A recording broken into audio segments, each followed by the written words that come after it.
শেষ রাত্রে আল্লাহ পাক প্রথম আসমানে নেমে আসেন। কিভাবে নেমে আসেন আমরা জানি না, ওইটার কাইফিয়াত ব্যাখ্যা করার আমাদের দরকারও নাই। আল্লাহ পাক বলেছেন বাস ঈমান রাখি। এবং আল্লাহ পাক আহ্বান করতে থাকেন, কে আছো আমার কাছে কিছু চাইবা আমি তোমাকে দিব। সুবহানাল্লাহ।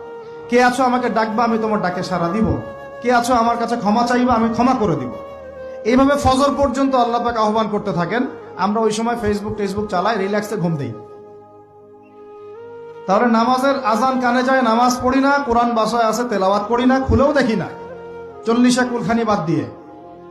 আর শেষ রাত্রে আল্লাহ পাক আহ্বান করতে থাকেন, আমি উঠে ওযু করে 2টা রাকাত নামাজ পড়ে একটু দোয়া করব, সেটা পারি না। এই আমি আবার যখন দিনের বেলায় এলেম শিখতে যাই, এমন জায়গায় এলেম শিখতে যাই যেখানে নারী পুরুষ একাকার অবস্থা, ফ্রি মিক্সিং। আমি এমন এলেম শিখতে চাই যে এলেমটা আমাকে 20 বছরে 20টা সূরাও শিখায় না।